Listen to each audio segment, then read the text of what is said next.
You see this come by us.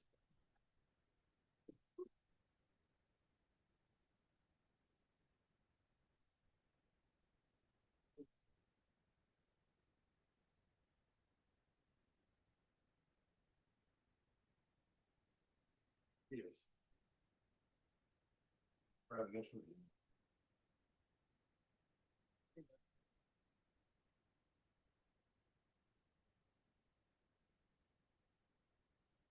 For me, for later. Okay. And the next one's for me. Busy. Good. I'm off to my brain. I've got more time on it. I think so. Oh, yep. What? Yeah.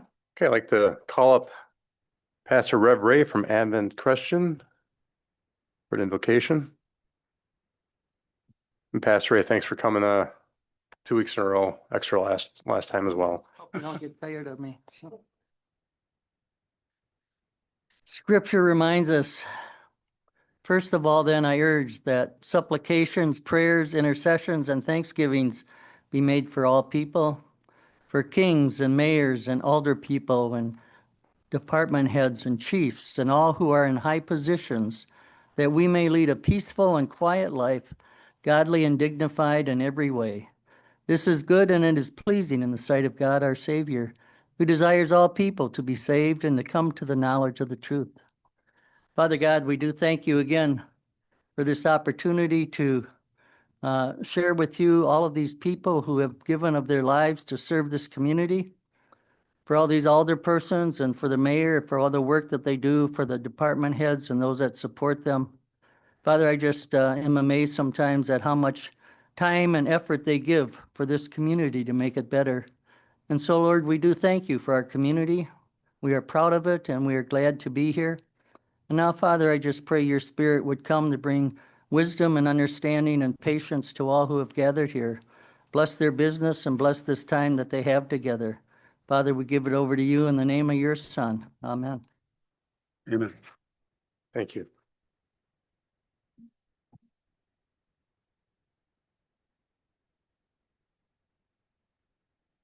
I'd like to call tonight's common council meeting to order. It's 7:03 p.m. on Tuesday, May 5th. Megan, you take the roll, please. Davis. Lampy. Berg. Here. Nateki. Here. Blanky. Here. Smith. Here. Arnett. Here. Massey. Here. Moldenhauer. Here. Okay, thank you. Could you please stand for the Pledge of Allegiance? I pledge allegiance to the flag of the United States of America and to the republic for which it stands, one nation, under God, indivisible, with liberty and justice for all.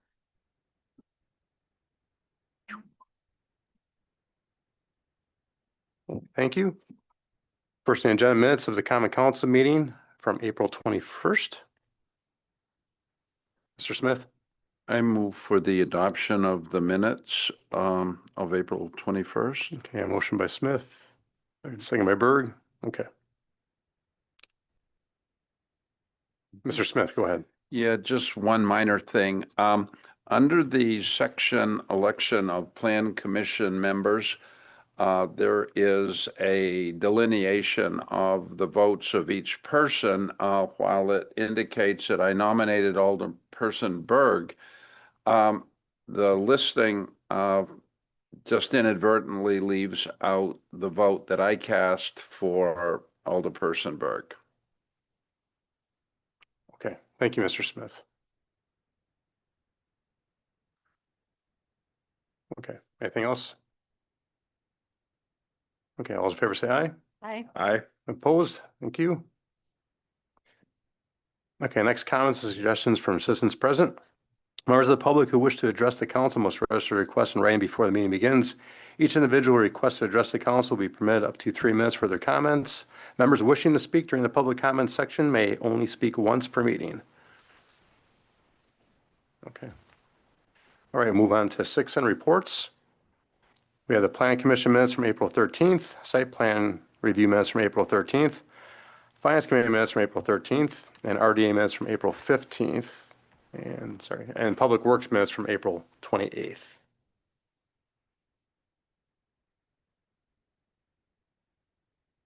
Okay, move on then.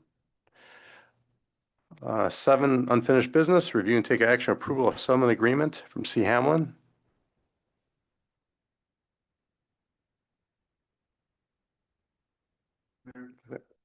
Mr. Arnett, yes. I'll move for approval. Okay, motion by Arnett, second by Berg. Okay. Questions, comments on that? Get a roll call. Yeah, we should. We'll do Okay. roll. Okay. Arnett, Yes. Hassy, Aye. Moldenhauer, Aye. Davis, Lampy. Aye. Berg, Aye. Noteki, Aye. Blanky, Aye. Smith, Aye. motion carried. Okay. Thank you. Next, communication recommendations. We have the fire department monthly report for March. Chief's here. Ms. Davis? Just a quick question. Let's see, it must be the page after your notes, after your comments. It has the incident count. It says March 2026 calls is 221. And then next to that, it says March incidents by year, beginning with 23 and then going to 24 to 5, 26. But if the calls are 221, so should that have been under 2026? Or are the numbers just misplaced? I may have had a typo. Yeah. I usually do these pretty late at night. I can look it up and send you an email with the correct ones. Thank you. Sorry about that. That's okay. Which is what you have under 2026. Give me 1 second. I can pull it up and tell you what it really was.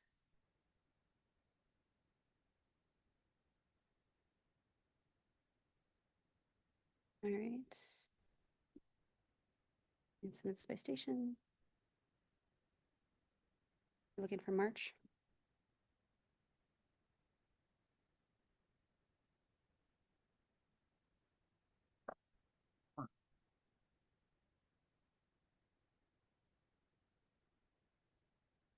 $245 incidents in March. Okay. Thank you. Sorry about that. No, it's okay. Thank you. Okay. Next, Police Department 2025 annual report.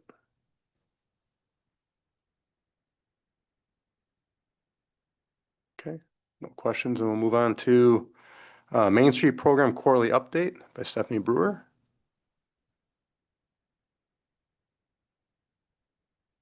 Hi, Stephanie. Hi, good evening. For those of you that are new to the council, my name is Stephanie Brewer. For the past year, I've been the executive director of the Main Street program. Just actually celebrated my anniversary about 2 weeks ago. So let me just tell you a little bit. I know some have already heard this, but a little bit about Main Street so that you know what we are about. Our mission focuses on 4 pillars, and they are economic vitality for our downtown, historic preservation, beautification and design, and promotion and community and engagement. And when I come and give a quarterly report, I focus on those 4 areas and give you a couple of things of note under each of those. I was asked a question the last time I was here as to how much utilization we have of our downtown properties, and I have those numbers for you tonight. 196 businesses in 36 blocks. Right now, 10 are empty. 1 will be filled in the next couple of months. They're working on a renovation. So we are at 95% utilized right now. So let me just go through my 4 pillars. Economic vitality. Watertown Main Street program has remained focused on strengthening and supporting our downtown business community. Since February, 60 business visits have been completed, allowing for direct connection, support, and relationship building with local business owners. We've also celebrated and supported the opening of 4 new businesses in the downtown district, contributing to continued growth and vibrancy. In addition, Main Street launched an ongoing marketing initiative that downtown is not dead, it's thriving and growing. And on Thursday nights, we have been featuring a social media post that highlights and promotes local businesses. And this effort, again, is just reinforcing the positive messaging and encouraging community sport for downtown Watertown. Historic preservation. Efforts to celebrate and preserve Watertown's historic assets continue to grow. I had the opportunity just recently to host a fourth grade class visit from Calvary Baptist Christian School to the Schempp Building, talked to them about the history of the building. We talked about the 4 pillars of Main Street. We talked about economic vitality, and it was interesting to hear the fourth graders' responses to what they thought economy and economic vitality meant. And then I encouraged them that if they are so inclined, that maybe they would own a business on Main Street someday. So that was a really precious time for me with them. We have also established contact with a company that specializes in historic building renovation, which could possibly open the door for future collaboration and investment in preserving the architectural character of our community. Main Street is pleased to report that $21,275 in grant funding has been committed to support local projects. And again, the last time I was here, I gave you kind of the process of our grant program. So this was based on applications that were given to us by a deadline. And then we looked at those applications and established how much grant funding we could afford to give them. With the generous contribution of $5,000 from the city of Watertown, several impactful improvements are underway. And the ones that we've identified to use the $5,000 for is the Charles David and Sons. They are replacing their awnings, a door replacement and painting project for Fiesta Las Margaritas, and a new door installation at Amato Juniors. So those 3 projects, we will use the $5,000 from the city for.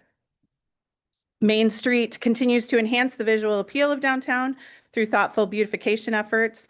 Our local art banner program has officially launched, which is bringing in some unique community-inspired artwork to our streetscapes. Those will go up right before Memorial Day. And planning is underway for seasonal downtown flower arrangements. We're working with Watertown Greenhouse, again, with a community planting day scheduled. And Main Street is also actively recruiting volunteers to assist in the watering of the plants throughout the summer. And then finally, promotion and community engagement. We remain committed to creating meaningful experience that draw residents and visitors downtown. In partnership with the Watertown Area Chamber of Commerce, we just co-hosted the successful Whiskey and Wine Walk, bringing increased foot traffic and visibility to downtown businesses. We had 300 participants that were walking along Main Street and in our district that day. We've also hosted successful events such as the Luck of the Irish Bingo, which funds our grant program, the Morning Mixer, and then the Main Street meetups, and also the Main Street Forum. We just had that last week, and that's where we celebrate everything that we've done in the last year. And then we are working with the Chamber and Tourism to bring the big pop-up event on August 8th. This came when we heard that Riverfest was canceling everything but the carnival. We used Tourism's Placer AI to figure out who was going to be most affected by that cancellation. And it was established that our downtown businesses and restaurants would be most affected. And so our idea is to close down Main Street from car traffic, but to have vendors, a vendor fair of sorts going on, but we're also adding other activities as well. Rock climbing wall, miniature golf, possibly some basketball hoops, to do some fun things with that. So stay tuned, more to come on all that we are trying to bring for that day. Is that a 1 day or 2 day? It will be a 1-day event. Friday night and Saturday night, I believe that there's another group that's trying to get some concerts together. And then on Sunday, there's a car show at the airport that is also going to have some bingo, a concert, obviously the cars, food, and so on. So community is really coming together on this weekend, and I'm very excited to see all the people wanting to collaborate and partner to bring some fun things to Watertown on that weekend. We're also underway and planning for the Music on Main concert series at Benson Family Town Square, which we are providing regular opportunities for community gathering and entertainment. The plan right now is to have our Main Street Treats food booth that we normally have at Riverfest. And then we will also be advertising QR codes to the menus for restaurants downtown as well in partnership with those businesses. The farmers market continues to grow. We're now featuring over 50 vendors, and the farmers market after hours events will include live music to further enhance the downtown experience. Missy's really doing a wonderful job cultivating those vendors and building relationships with them. I would like to give a sincere appreciation and gratitude to the City of Watertown for its continued support and investment in our downtown. Together, these efforts reflect a strong collaborative commitment to economic growth, historic preservation, beautification, and community and engagement in Watertown. Did you have any questions? Yeah, Stephanie, I want to give you a nice compliment by you're being proactive, looking at the fact that we've got a gap or a void during the time that Riverfest was our main entertainment, and for you and for the chamber and the Main Street program and others involved to be proactive and come up with an alternate type of activity downtown to bring people down there where you're telling us that they were the ones impacted in sort of a significant way. And because of that, you're trying to bring them back some of the business they would have otherwise gotten by your involvement. So nice job. And I do appreciate it. I think we need those types of approaches of being proactive and you know, taking on a task that is not easy and coming up with ideas with other people involvement.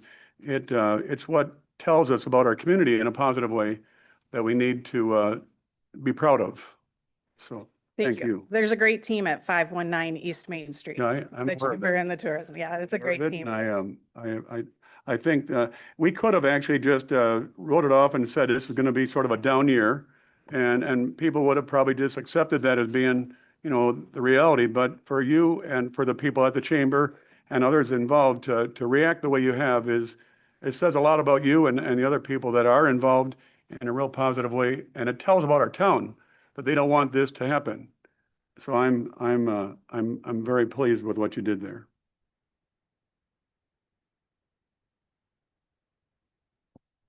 Anybody else? Okay, thank you.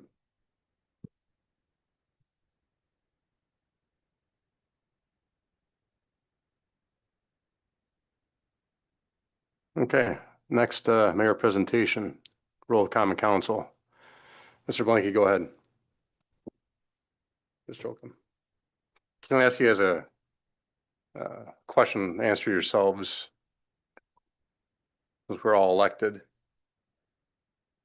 what made you run? Just answer to yourself.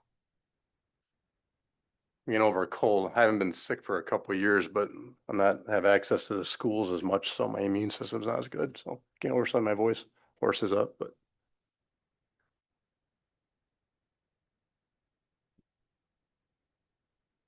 Let's see if it works here. Okay.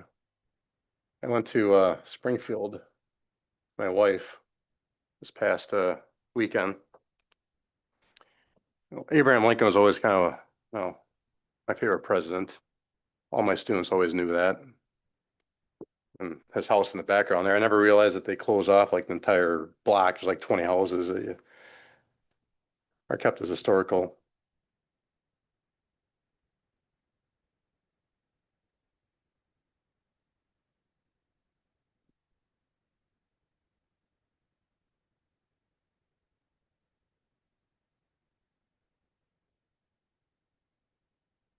I'm usually looking, I face this way a lot. I look at the former mayors of Watertown. And I went to high school with Emily's sister and worked with her mom at the middle school. John, his wife Nora, was my midweek school teacher at Good Shepherd. He was my baseball coach. I graduated with his son Aaron. Just went out with him a couple days ago. Ron was one of my confirmation teachers. His son Ryan was a year younger than me in school.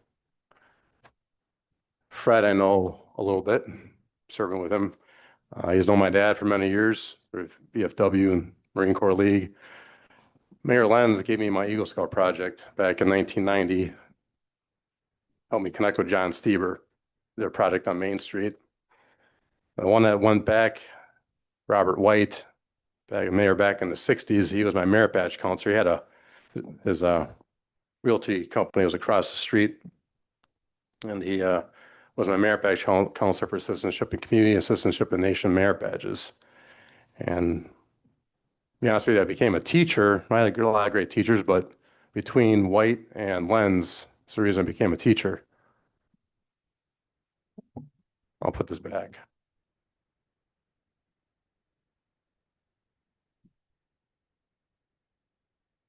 Used to doing PowerPoint standing up, not usually sitting down. But that's me at my Eagle Scout ceremony back in 1990. And behind my mom is Mayor Lenz, and next to him was Randy Racky, at the time was our state assemblyman, and Barbara Lorman was our state senator. She wound up losing. She won that election. It was October 1990, so I think they both came as election a month later. She wound up losing 4 years later to a guy named Scott Fitzgerald. My mom was the first translator in Watertown. She started doing like, I think 1988, 1987. She was still doing, I think, you took the job here in the city, Dave. But she interpreted for the city, with the police, at the hospital, and for courts. The police would pick her up at sometimes 2 or 3 o'clock in the morning, sometimes for things that were maybe negative, but sometimes they're positive, for things like someone having a baby. I had a connection with the city at a young age and saw departments in a different way. When I was in high school, there was a person from Watertown that was killed in the Persian Gulf War. My dad was wounded in Vietnam, stationed in San Juan, met my mom in Puerto Rico. They moved here back in 1972, but I chose never to join the military. My dad gave me a lot of stories of what he faced in Vietnam, and I guess after losing a person I was in scouts with who was a couple years older than me, I chose never to go in the military at all.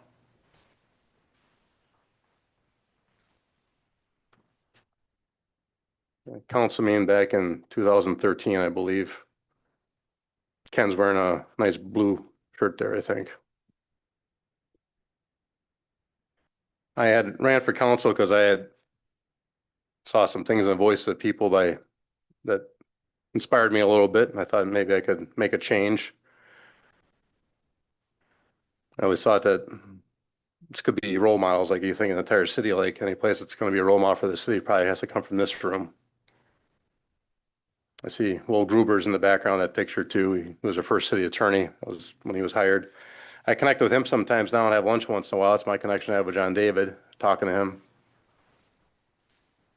And I lost an election. He decided never to run again for council, and I haven't. But I always stay involved in city politics and different boards.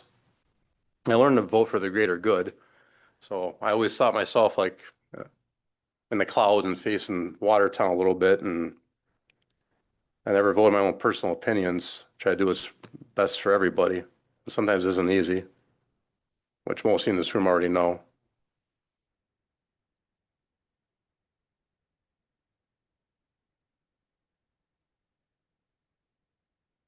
My son Jaden is a pilot. He's had to join the Air Force. I watched him graduate from Laughlin in December 22, and seeing that kind of inspired me more, and him joining the military. I always thought maybe I could do more. And 4 months later, someone approached me running for mayor, something I thought about doing, but kind of ended about 6, 7 years ago. It kind of inspired me a little bit.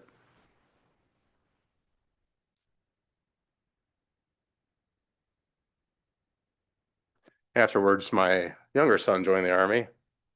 So I got 2 in the military right now. Jameson, I can't see. He's not allowed to leave the base. I can't see him. But he joined because of his brother.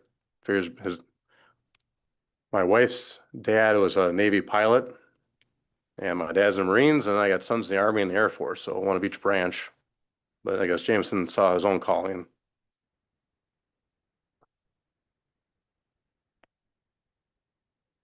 I've been going to different churches for a couple of years now. It was at Trinity in Faith Lutheran this past Sunday.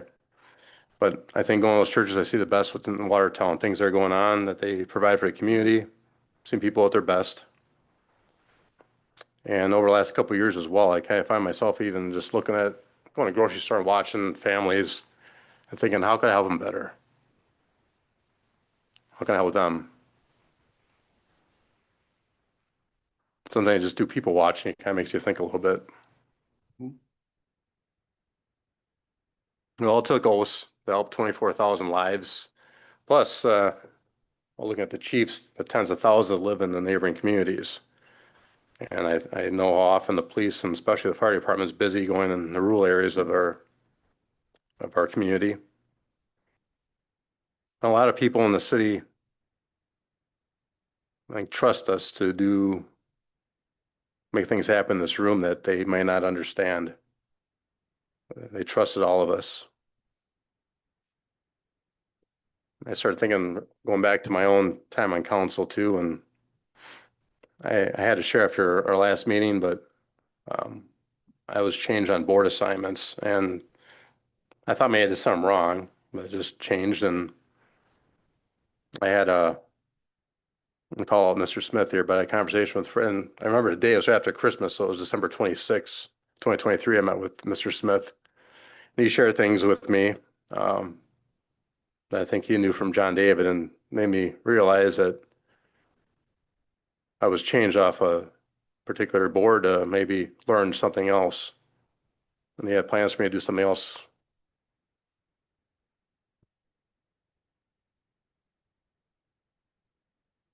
The teacher, my path was always kind of easy. Do his best for the kids, for the classroom, whatever I could. Try to get best out of them. I try teaching myself right now. I guess it's always best at doing. So whether chiefs show them around, usually if we have students that come to the building, they always want to see the jails. That's the first thing. But I have an engineer. So actually the picture on the left there, one of my former students that was an intern this past summer was actually teaching my current class that came here to visit us. But do anything for kids. I was just at a pioneers group yesterday at St. Mark's and I asked to speak and asked me some questions. Picture I was reading the first graders at St. John's a couple weeks ago. And St. John's fifth graders they came about 2 days later.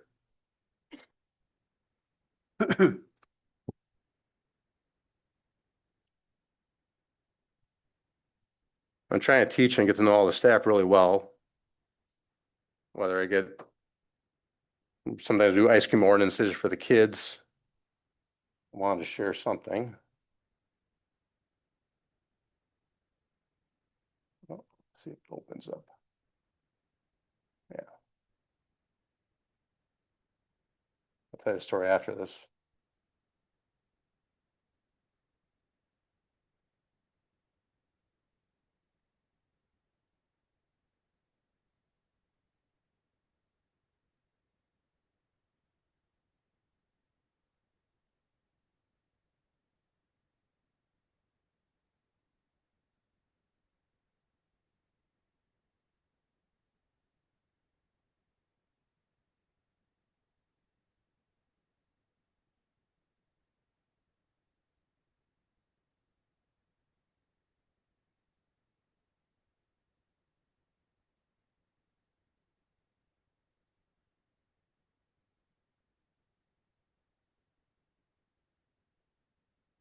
I think that was March 18th. So we had that big snowstorm that happened on the 16th. The guys are salting and plowing that Sunday night for many hours. Came back Monday for like a 12-hour shift. Came back Tuesday for another 11-hour shift cleaning up. Went to work Wednesday. They'd already worked 40 hours before working that day. And they came back that night. I had local businesses wanted snow removed. So it was kind of odd. I was going to warm up that next weekend. So kind of which way we go with it, and decided to have them move the snow off Main Street. It was a very big process, 14 guys. I didn't want to make that call and have them move the snow alone, so I went there that night and was with them for several hours to see what that process was like. So we hear things on social media, and I really honestly think a few hundred people say things negative on social media, but I think by all means, there's 23,000 people, like my own mother-in-law, just are happy with things that happen. my way of teaching that got like 17,000 hits, something like that.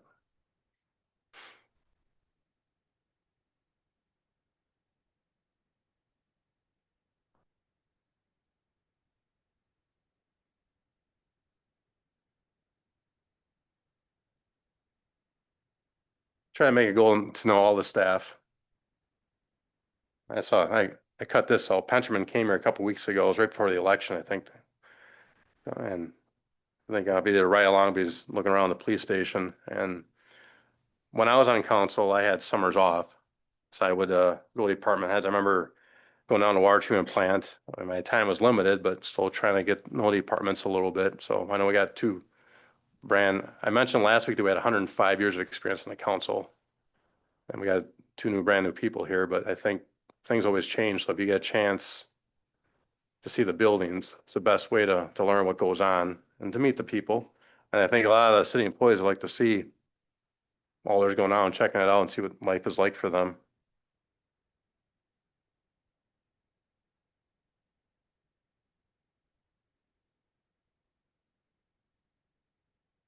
And water treatment plant picture on the left there, it was empty. I was hoping to maybe take a finance meeting there and take a look, but it was getting too dark too early at that point. We'll try to make some meetings maybe on different sites at times. I'm trying to teach the public, I guess, what goes on. So for snow removal and fixing potholes, whatever it is, there's a lot of stuff that goes on that maybe the average citizen doesn't know.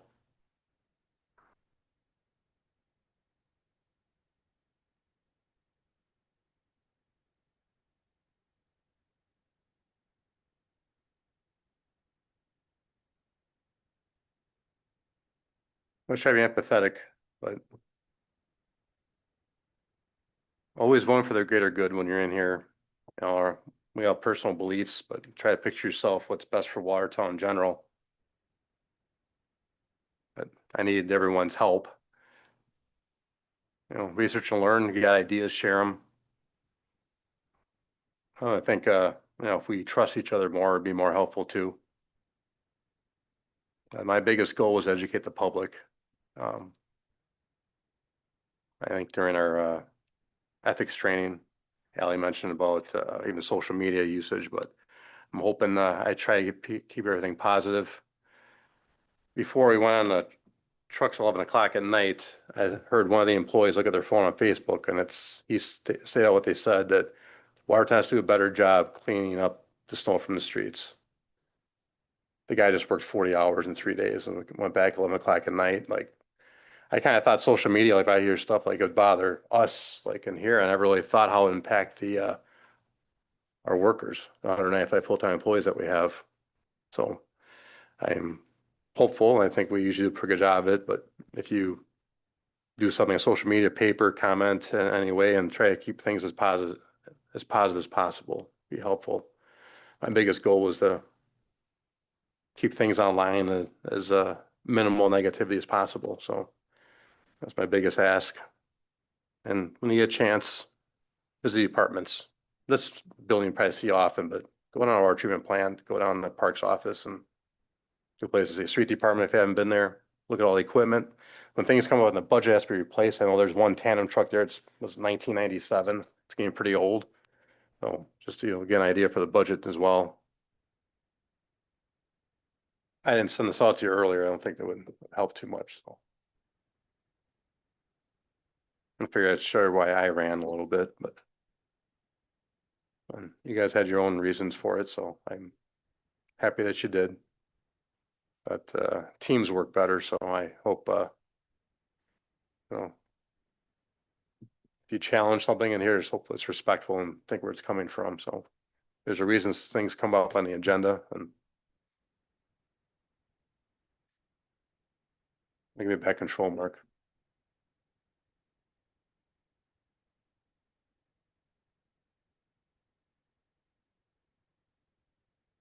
I'm lost any IT guy, I think.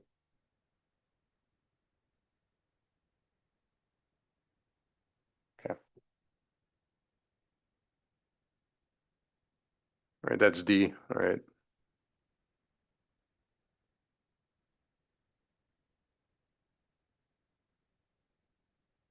Now, 4 of you, I taught your kids. And some of the other people don't know me too well. You can always ask. I'll tell you anything you want to know. All right, we'll move on to miscellaneous business. Payroll summary from April 1st through April 14th.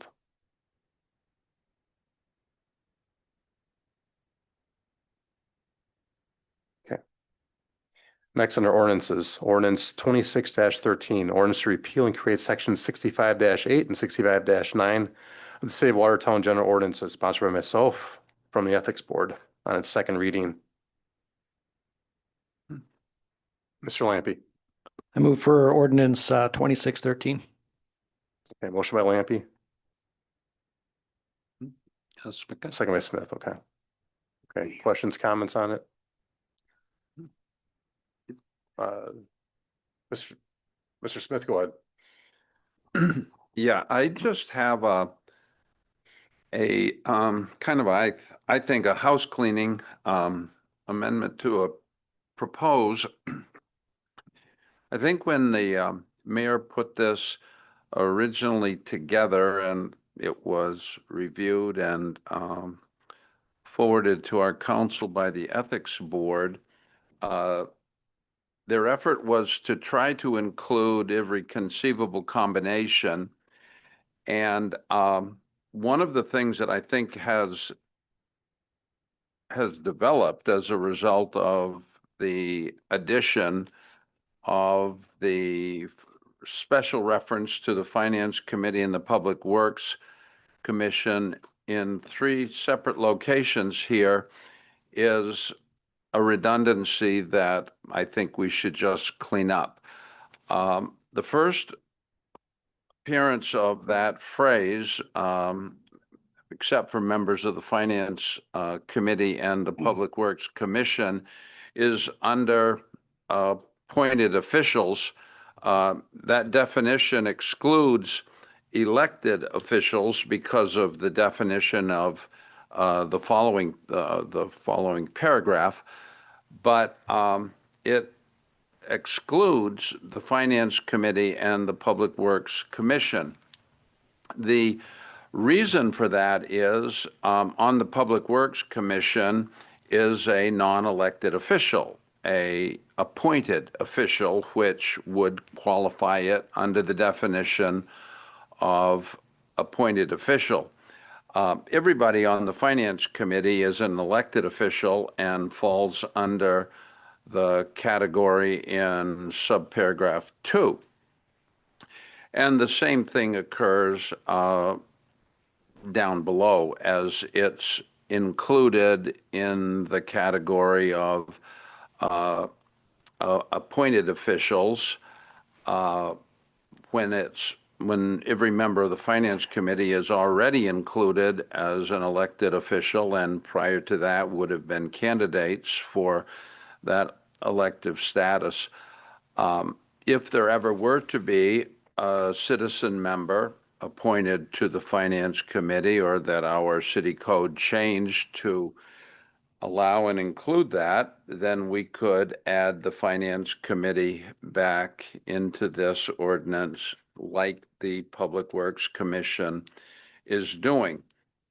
So with that as the underlying point, I'd just like to make an amendment to delete the reference to the Finance Committee in the 3 inclusions where it is coupled together with the Public Works Commission, simply removing the language, the Finance Committee, and then basically the same thing, leaving in place the exception for the Public Works Commission in each of the 3 instances where this occurs. I'll second the motion.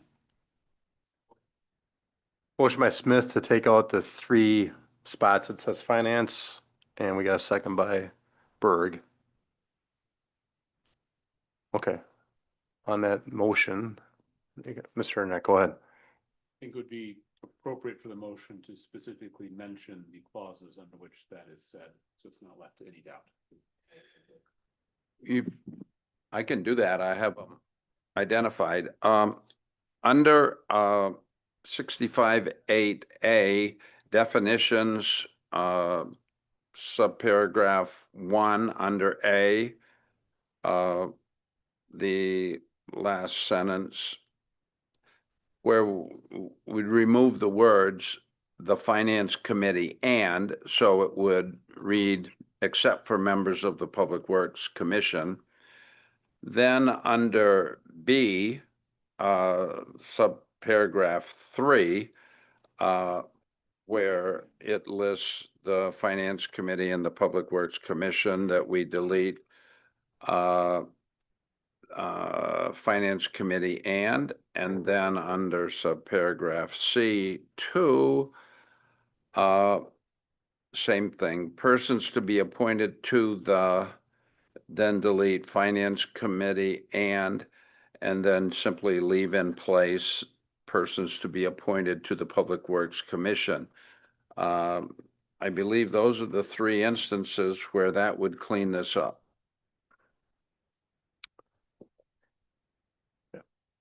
Just a quick question for our city attorney. Is there a reason that you can think of why that language should remain? No, I agree with Mr. Smith on this. If at a future date, council decides to add a citizen member to the finance committee, we can revisit this.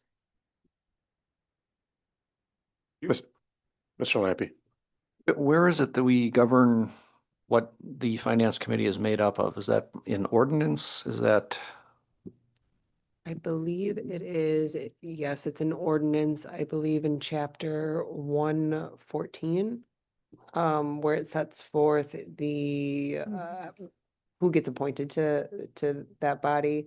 There is not a separate section that I'm tracking anywhere else in the code that sets forth the powers of or it's not under boards, your normal boards and committees chapter within the municipal code. And I'll just add, you're correct on that. And it also just says a minimum of 4. Well, I mean, 114 says minimum of 3 with each member of the common council serving on at least one standing committee. So I'm wondering where the language is that says that each one of these committees needs to be made up of common council members. I I don't know off the top of my head, but we'll look into it for you. And yet we're voting on something perhaps to modify it. It does state that in ordinance, number 2. I'd love if someone could show it to me.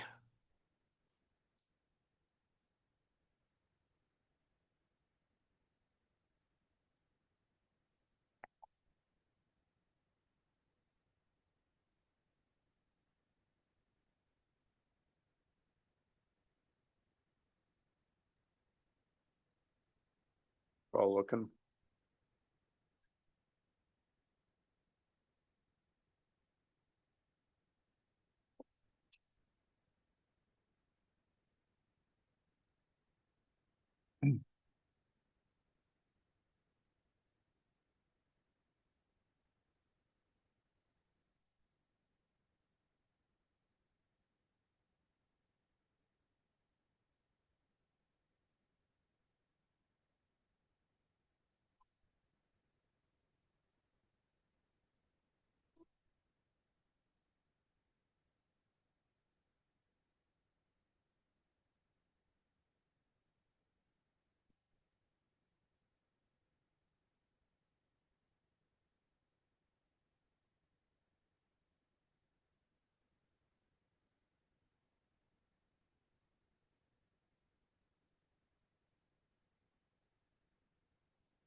Yes, all right. I have a question. I'm wondering, would, let's say hypothetically, someone, a citizen member is put onto the finance committee, would that be an appointed official?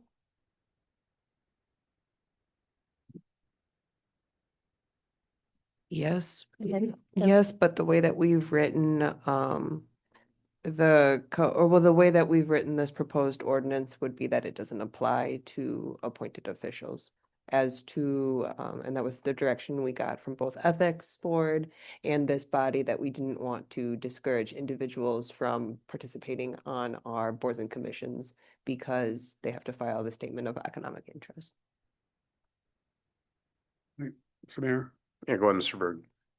I think if you look at the history of Public Works Commission, at some point in time, they did add a private citizen, but it was because of wanting to give perspective on the duties of that commission, which are very broad.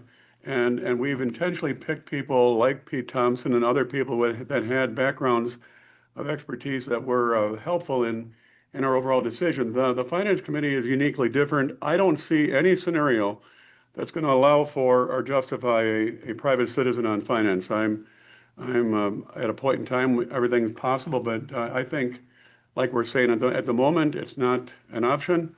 I think making the change to reflect current status would be the wise thing to do. And again, there's unique circumstances that led to that individual being put on Public Works because of the broad areas of responsibility of Public Works between water and streets and everything that they take on. It gave a citizen perspective to complement the members of that board. So it's uniquely different. I got, it's 24-8, composition of Public Works Commission, hereinafter referred to as a commission, shall consist of 4 alderpersons from the Common Council and 1 citizen member from the community at large to take entire charge and management of the said utilities under the general control and supervision of the Common Council.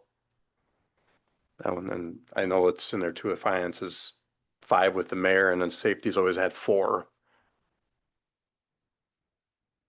And I'm sorry, was that an ordinance reference or was that a past resolution?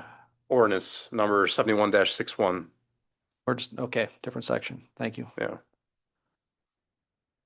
And I would just summarize by saying I'm in favor of the amendment. The reference you found is specifically to the unique status, which makes it a commission. Whereas both of the other standing committees of the council are exclusively city council members.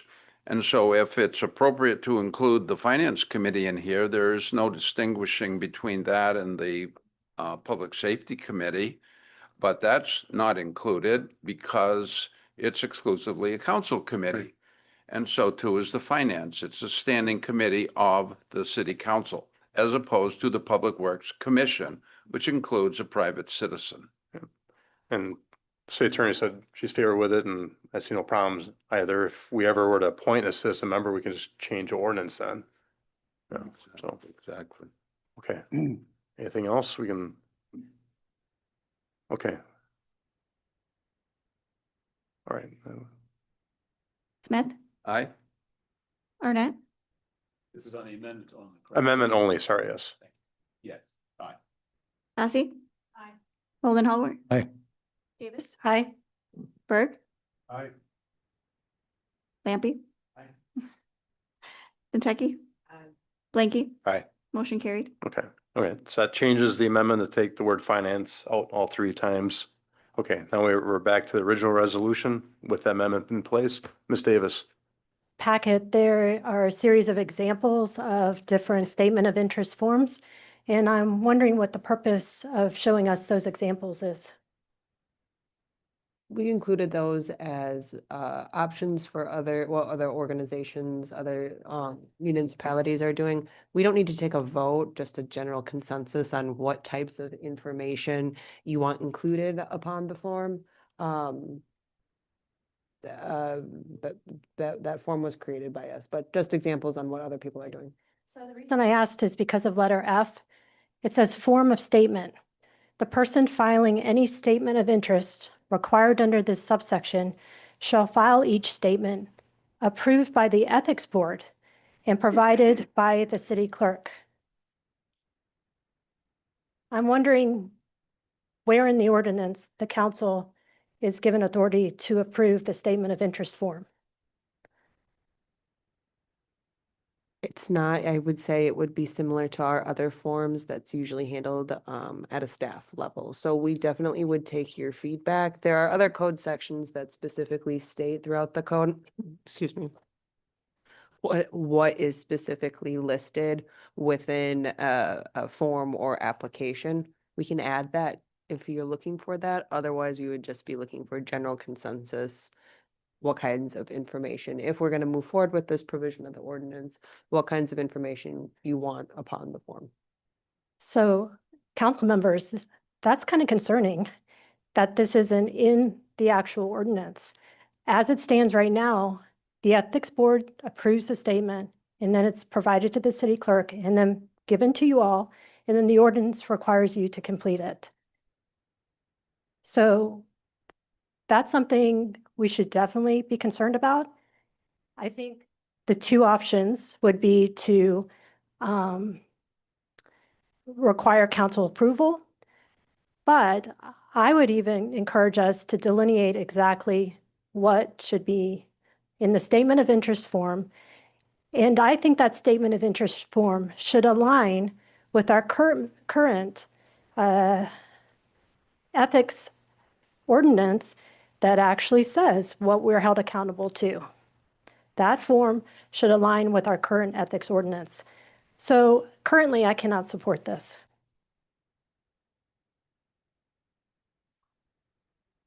Didn't we hand it out last meeting? We did. We had the form out, right? Our current form. Yeah, okay. Is that one uploaded or? It's in the that one's in the packet, okay. So in response to that, last time we had a council meeting, we voiced concerns with that form, but yet there's no mechanism for us to change that. That is the form.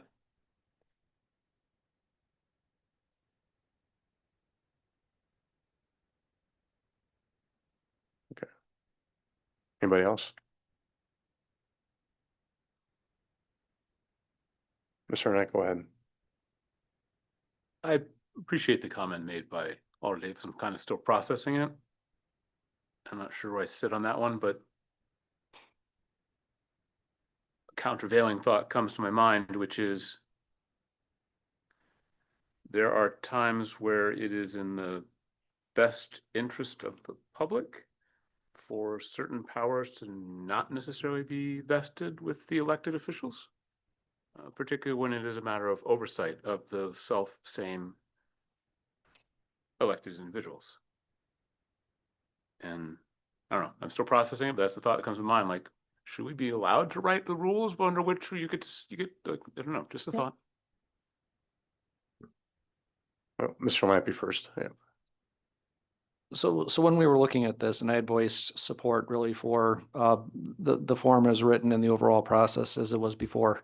If I remember the objections from the last time we got together, there was one specifically about agreement between some dollar amounts that were specified in the ethics ordinance and what we saw on the form.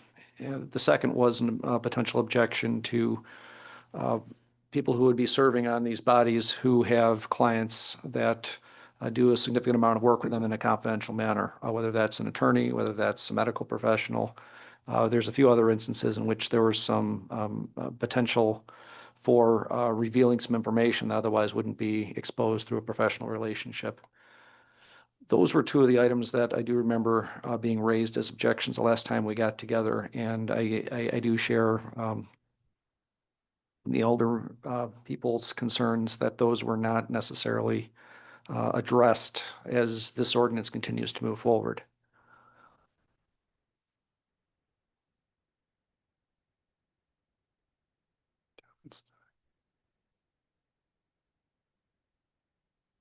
It was for, sorry, Ms. Davis, go ahead. Mr. Arnett, I was also having that thought process. But something that struck me was the difference in these forms that were shared with us, from a more simplistic forms from Lake Mill to very complex forms and requiring a lot of information. And if we are not to be the ones to approve the form, that's hard for me to wrap my mind around as council member. But I think having the delineations in the code as to the specific questions that will be required on the application before we vote on it should be part of this process. When we had, 2 weeks ago, there was something like having clients. I think we talked about medical. I don't see it on there. Am I missing? I thought it was taken out. Still there. Look at page 50.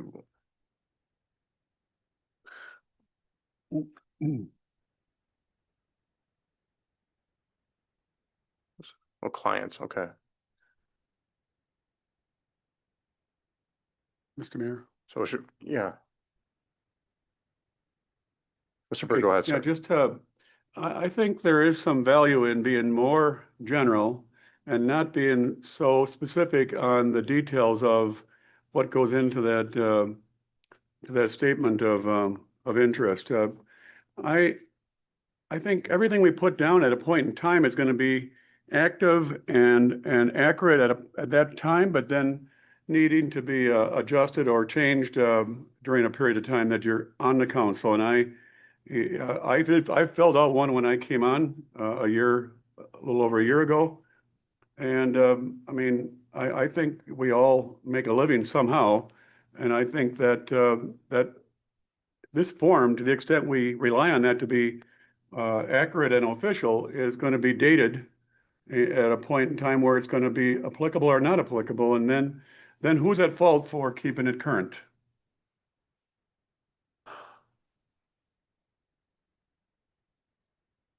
The ethics board. But the content, when I fill it out at a point in time, that's my situation at that point in time. But if I'm on for any length of time, if I get reelected and I'm on here I've been on for 18 years. You personally, so anytime. An example. Right, so anytime, and that gets to the amendment language that's in the existing ordinance, so if it's a substantial amendment where you need to add something, change something, delete it, you would just file a new one with the city clerk. When that conflict would exist. And if I didn't, because of either oversight or obviously forgetting to, then you're at risk of some type of a violation. And yet the overall point is to be aware of the risk you're taking and give disclosure and awareness. I think there's value in more of a general type of awareness of your limitations and your disclosures you need to make people aware of. And I don't know if the value of that kind of detail. You showed in your examples different communities with different levels of detail. It may or may not be of value. Mr. Arnett, go ahead. Thank you. So I feel like much of the prior conversation from the previous meeting was focused on the citizen members of boards and commissions, which by the adjusted language here this evening are excluded, with the exception of the one person that is on Public Works.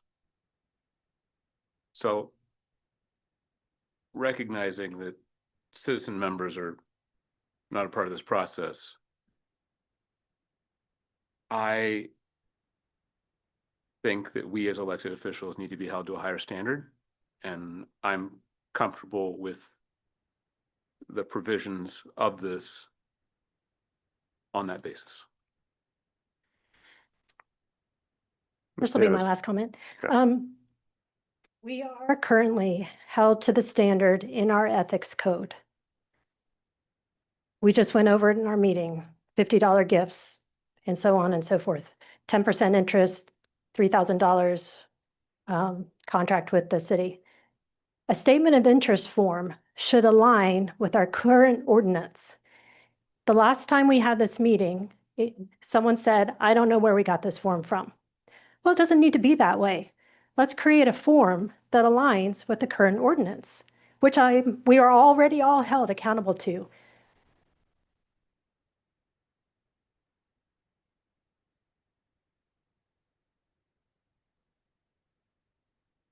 You wish to see a different type of form, Ms. Davis, or? like- I think my preference would be to turn the ordinance that is already the ethics ordinance into a form.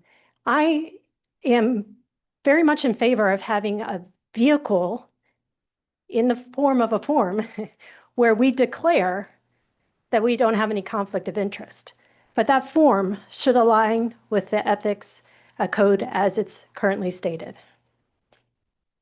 So it would be, excuse me, it would be adding to the proposed subsection F, specifying what specifically the form of statement would be, if I'm understanding the position correctly. The form, yes, approved by the ethics board, but shall include, and then you list all the information by ordinance that would be included.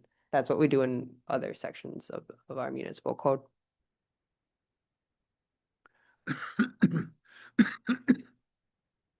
I'm sorry. Yeah. Someone have it. I'm still thinking through it. So we started talking about after Mr. Smith made his motion, so we haven't even had on the floor yet, really, so I'll entertain a motion to open it up. I don't think we had, Yes, we have a main motion on the second reading that was done by Alder Lampy Right. and Alder Smith. sorry, And then there was okay. a subsequent motion for the. I wrote it in the amendment. wrong spot. Sorry, you're right. Lampy did make that motion. Sorry, I confused with Smith's motion. Okay. Anything else?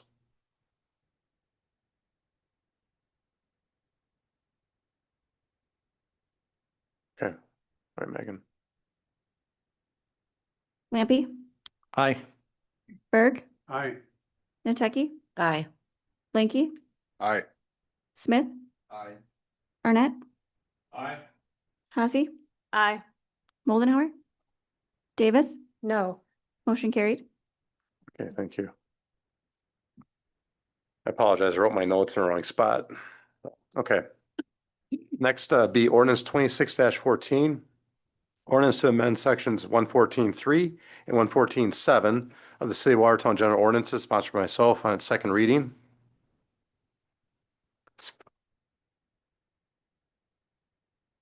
Mr. Smith?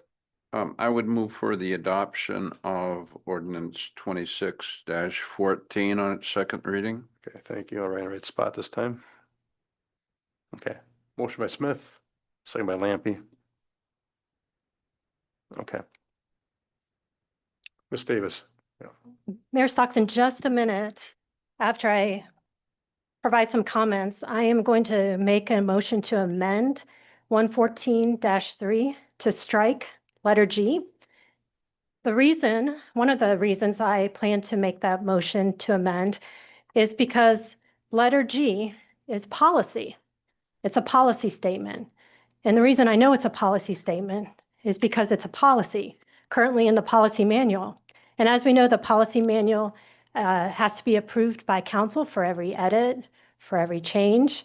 The only difference between letter G and the current policy in the policy manual is the 30-day reporting. So because it's policy, I believe it belongs in the policy manual and not as an additional duty or responsibility added to this ordinance. If there are individuals who wish to add the 30-day reporting, then they can make an amendment to the policy. That then goes to Finance Committee for a robust discussion where they analyze the pros and cons of that. Should it pass, it goes to council. So that's one of the reasons I'm going to make amendment to strike letter G. But the most important reason why I'm going to make an amendment to strike letter G is because of the concerning and problematic nature of 114-3. This is the place where we have some description of the direct responsibilities of the mayor. I actually want to back you up to 114-2. And earlier this evening, I gave everyone a packet, and I'm kind of work through that packet, and hopefully I'll be able to show you why this is pretty concerning, these two ordinances. 114-2 describes the powers. It says all legislative and general ordinance powers shall be vested in the mayor and the common council as prescribed by law. Sort of. I'll explain that a little bit more. Look at 114-3 mayor. It says There shall be a full-time mayor elected at the regular city election for a term of 3 years, commencing on the third Tuesday in April, next succeeding his or her election. City business shall be the mayor's primary occupation. The mayor shall have the direct responsibility for the following functions.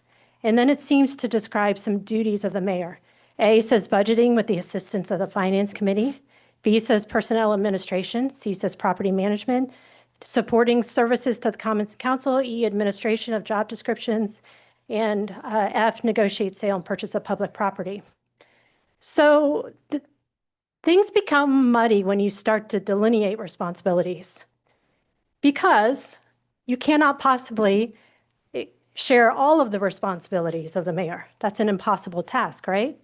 And you could inadvertently be assigning duties and responsibilities to the mayor that should not be ascribed to the mayor.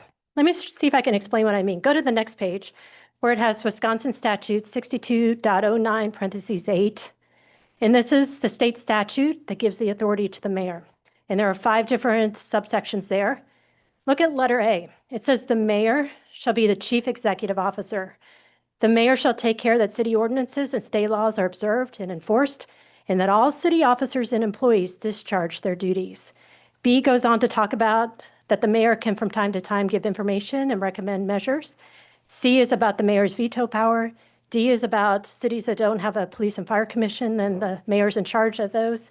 And then E says at the first council meeting, you elect president of the council who will act as the acting mayor.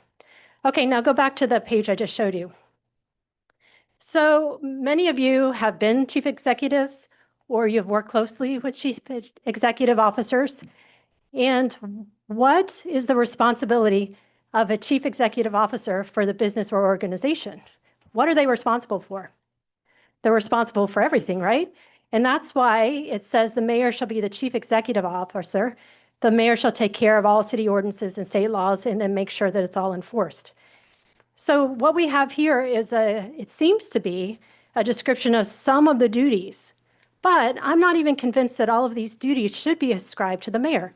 So if you go to the next page, on page 3, it has the Wisconsin statute for the Common Council, and it's all laid out there, the authority for the Common Council. If you go to page 4, I have it highlighted, and it has the powers for the Common Council.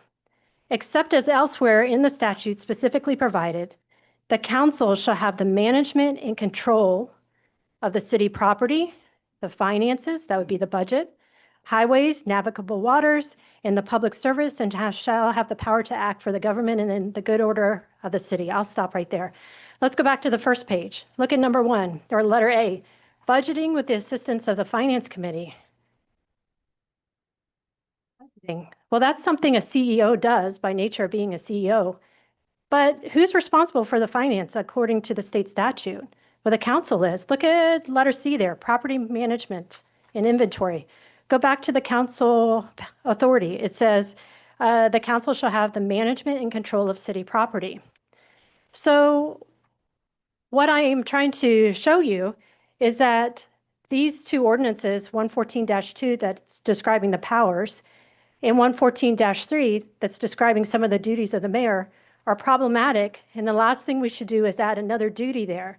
Let me show you some examples of other communities that are similar to us in the way they're organized with the mayor, council, or mayor alderman form of government. Conomowoc is actually my favorite. If you can look on page 5, what's it say for mayor? I like that. It says see statute 62.09 parentheses 8. It says, what is the mayor's duties and powers? It's the duties and powers as outlined by the state statute. Same thing for city council. It refers to the state statutes. Go to the next one, Oak Creek. If you look at Oak Creek on page 6, it has the duties and it says the mayor shall be the chief executive officer of the city. Where have we seen that before? In the state statute. It's just copy pasted. I like number 3 there, where it says the mayor shall have such other duties and responsibilities as are prescribed by Wisconsin statutes.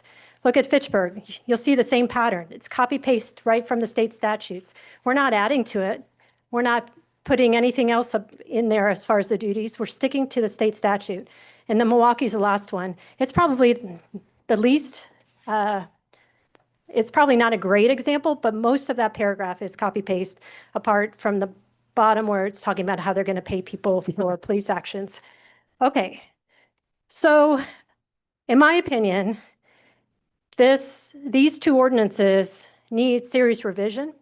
And for that reason, I'm going to make a motion here to amend 114-3 to strike letter G and to have that then in its proper and only place in the policy manual. So that's my motion to amend by striking letter G.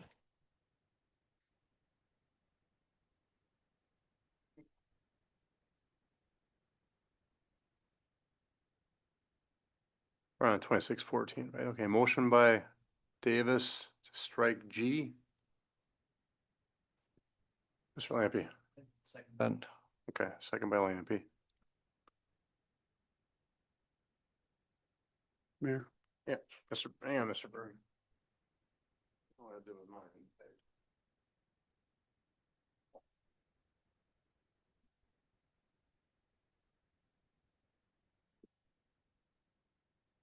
This came up with the grant, the airport grant. That was that $400,000, $300,000. So I put one of these on everyone's spot. So had a meeting today with a couple engineers and our new park and rec director. So Nathan Williams is hopefully by Monday put the grant in for this. We're getting up to $8,000 per court. So before 8,000. So I showed Andrew Byer that, and so we plan to put in front of finance on Monday. We borrowed money, about 150,000 for those courts. So it's our money we got. So we'd be able to, hopefully we get this grant or up to 40 grand. We'd have enough money left over to maybe fix the ones on the south side. From the wind damage we had a couple months ago. So on G, the idea was just to make things go quicker for grants, so we don't miss out on this.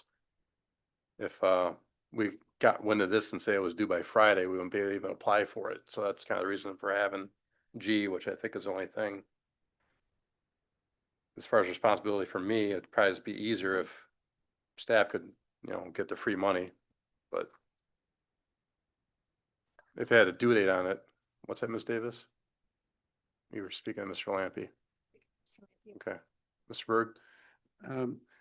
In our form of government, whether you look at state government, federal government, local government, they all have a common theme, and you have an executive branch, you have a legislative branch, and you have a judicial branch. We have it in Watertown, just like they do at the state of Wisconsin and the federal government. That's by nature of the type of government we all work within and we live within. And so I think that is for a reason. Our mayor is a chief executive officer, like it states here. Examples like Oconomowoc are not directly applicable. They have a full-time city administrator who basically relegates that mayor to a very minor type role within that. He oversees council meetings. He does ribbon cutting and other little symbolic duties, but he's otherwise been sort of taken out of the picture, and it's been given to a city administrator. That's the same in one of the other examples of a community that has that form. We have a mayor, form of government with a full-time mayor, and he is our chief executive. We share those same duties. That's why there is overlap and there's duplication on the duties of the council and the mayor. But we, again, have a unique, different type of role to typically endorse, change, or obviously make differences that we feel are unique to our council. But our direction comes from the mayor, and that's by design. And I think that's the way it's meant to be. Okay, Mr. Lampy, go ahead. So I appreciate the background in terms of why you see that this being important. Most of my experience on the council here has been, I shouldn't say this is every grant application, but there's been a number of grant applications where we've had department heads who've arrived and said, we're looking for approval to apply for X, Y, and Z. By the way, we've already applied for it. Can we please retroactively go ahead and apply for that in the past or the future? To me, one of the advantages of putting this here is that this kind of sweeps away, I think, some of that behavior and makes it more explicit that the mayor can go ahead and get an application moving without that sort of coming back to council one time to see if they can apply for it, and then coming back to council again on the application. I always thought that was kind of awkward, and if this is a step toward removing that extra step where department heads come and tell us they've applied for something and retroactively ask for permission for it, then I think that this is a good step forward. Ms. Davis. Letter G, as it is currently written, is identical to the current policy. It's the same. It's the policy right now in the policy manual with the caveat that this 30-day reporting isn't in there. So this changes nothing. This is the current policy. My explanation to you all is that this ordinance is flawed and it would be unwise to put it here because the whole thing needs to be revised.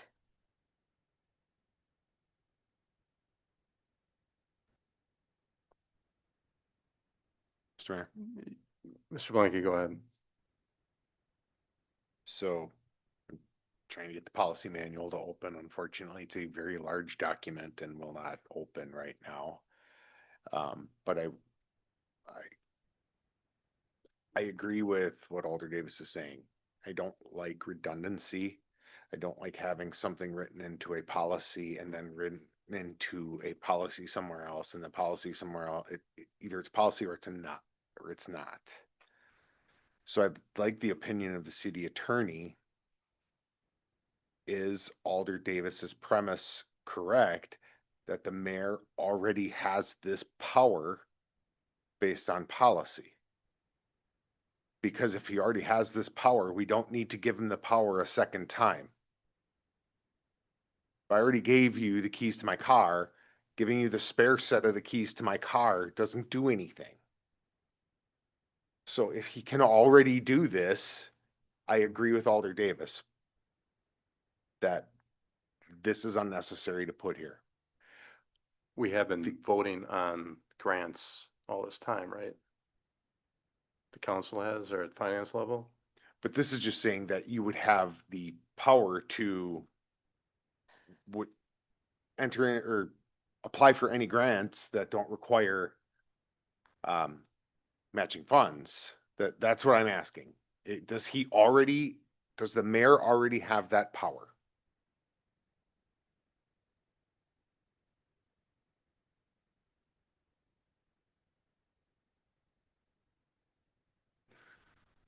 I'm reading it right now. Mine still won't open. I was gonna throw my keys at you when you said about the car. So that's the best analogy I could think of. Okay. Go on, Mr. Arnett. So I believe it's under 8.1 grants as a revenue source. And while not exactly the same language, it is pretty darn close.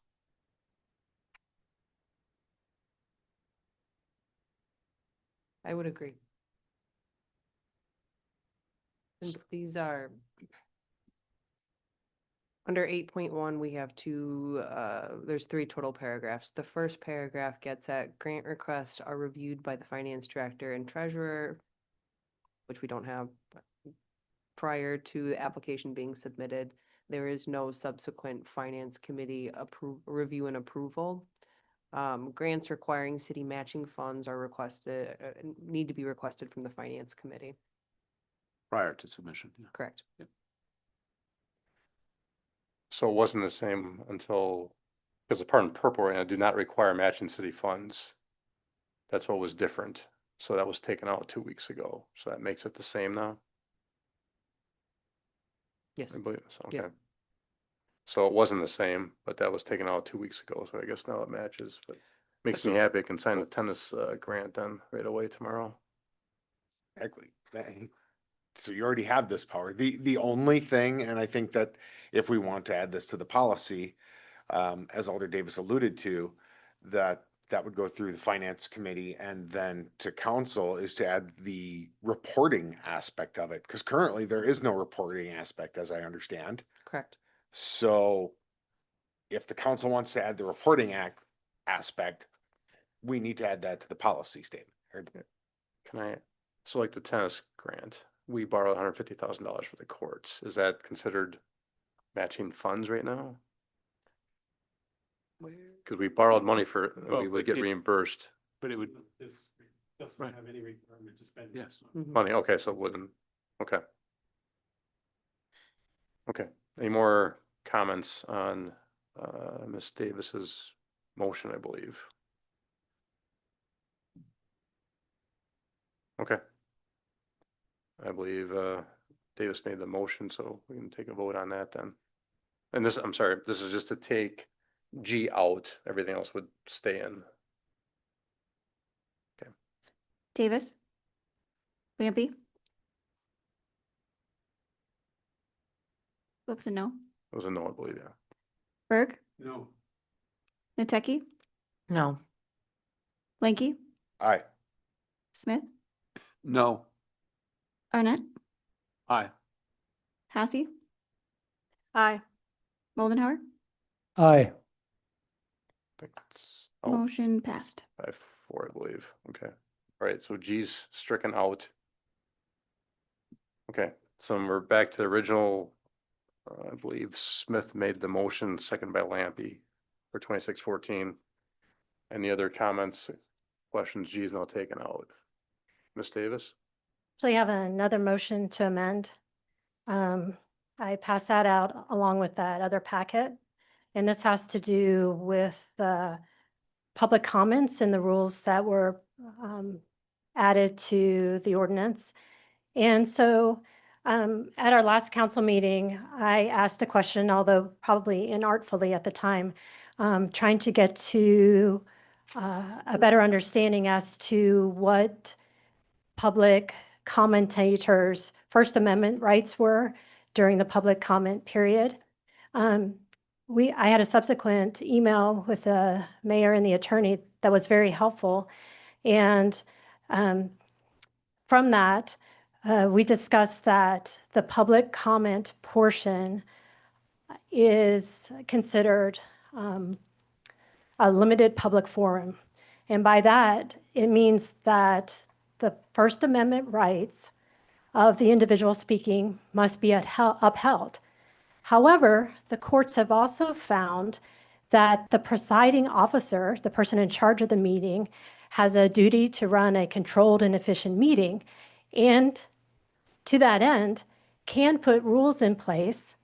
But here's the thing, those rules have to be content neutral or viewpoint neutral, and they have to deal with the time, place, and manner of the comments.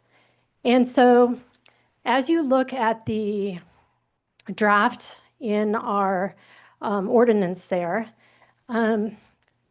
you'll notice that there are, it says that public comments can be 3 minutes. The members wishing to speak during public comment can only speak once, and that members wishing to speak must complete a citizen comment form. But then it goes on and it has an A, B, and C, and it talks about that the presiding officer can, and the presiding officer, and the presiding officer.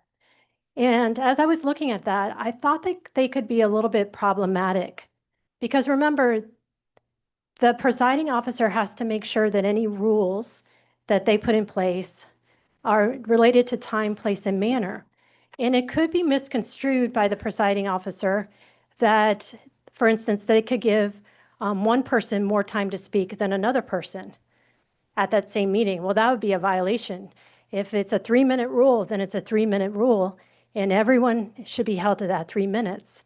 So I thought it might be a wise idea to use the actual language that I think is recognized by a lot of court cases, or at least as people talk about it. And that's where this amendment comes in. So let me just show you what it says. Basically, it says no person other than a member shall address the common council except under order of business, Rule 4, subsection D5 and 14. And then it says public comments are limited to 3 minutes. Members wishing to speak during public comment section may only speak once per meeting. Members wishing to speak must complete a citizen comment form, giving their name and addresses and an explanation of the topic about which they intend to comment.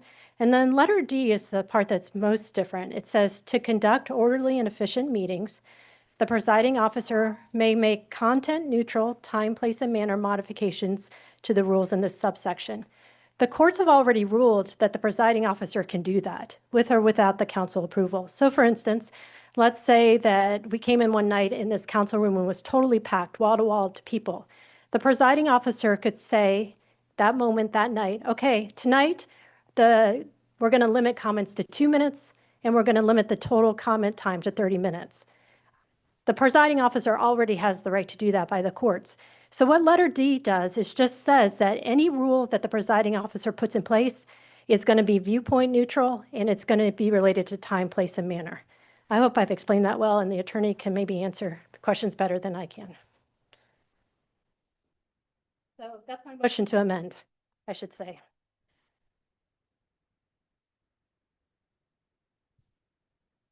I'd second that.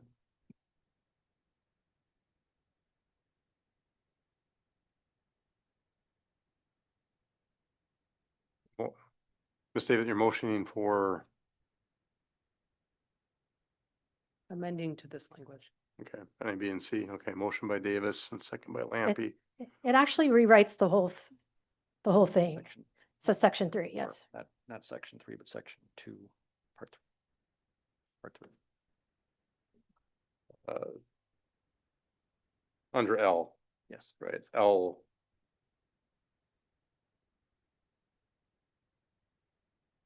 Okay. Mr. Berg, go ahead. Yeah, this is the kind of discussion that, that I thought it might, evolve into, and we, historically have had, discretion allowance for the presiding officer, the chairperson to run an orderly meeting in their way of doing it. And obviously that worked in its own way, for a long time. When you get into, numbers like 3 and 2, and I saw, ironically, I think our school board looking at 2 minutes for a time limit. I mean, that's a joke in its own way, but it's meant to be somehow a way of moving on from the public having comment to taking action as a board.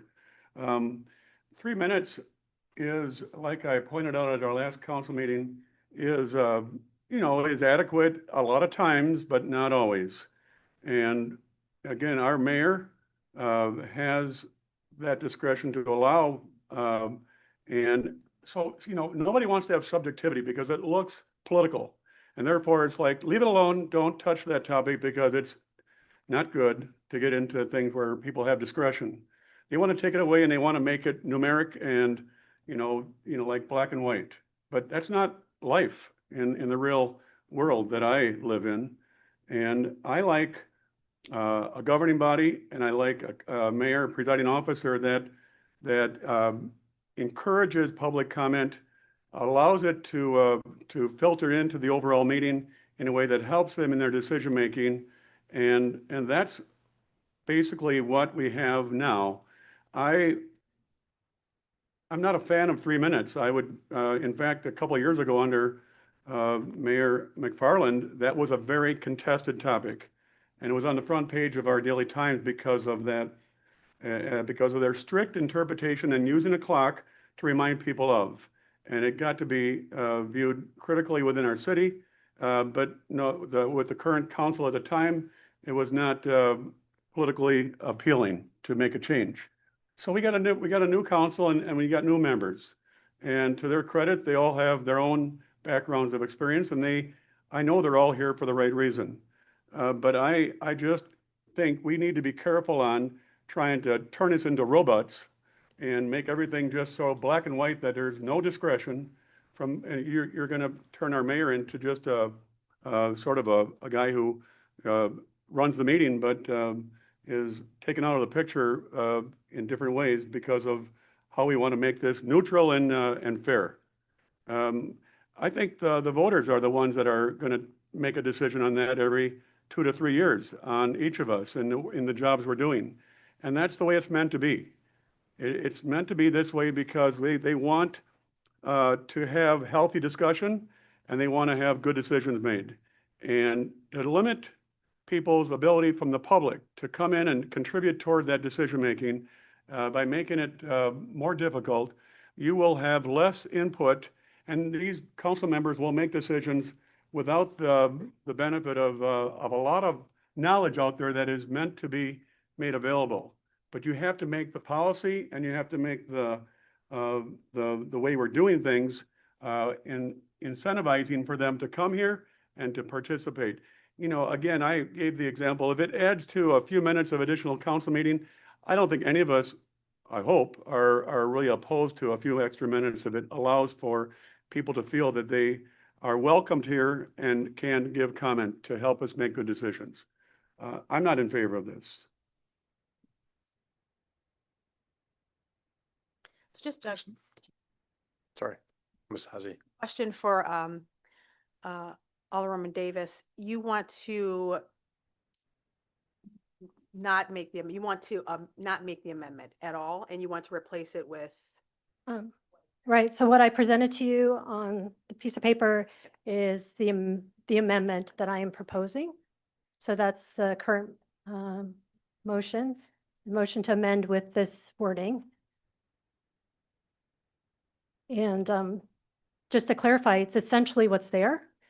It's just a little more straightforward perhaps, and it includes that legal language that I think might be very helpful because the courts do, I just saw a lawsuit last week that almost all the time they go in favor of the public commentator and rule against the governing body because of leeway and discretion that's taken improperly. You're looking to replace all the blue and red writing, correct? Both? That's correct. Proposed revision, okay, yeah, just making sure, okay. Any other, Mr. Lampy? My take, and this is the first time I saw this here, is that one of the key things that the proposed amendment changes here is that this, I just had it. It takes out the section about the presiding officer shall have the sole authority to take measures to limit repetitive comments. And so I think one of the explicit intents of this amendment is essentially take the ability to grade on content and try to interpret if people are saying the same thing off the table. The rest of this, frankly, does look like a simplification to me. It continues to retain the 3-minute default speaking time, and it continues to put the presiding officer in charge of additional rules. So overall, I'm still in favor of this, and I agree that this is a nice simplification. Mr. Knight, go ahead. I think I'd like a city attorney's opinion on this in terms of what I'm about to ask. Would item D, with its current phrasing of to conduct orderly and efficient meetings, so there's the whereby clause. They may make exceptions or modifications, I should say.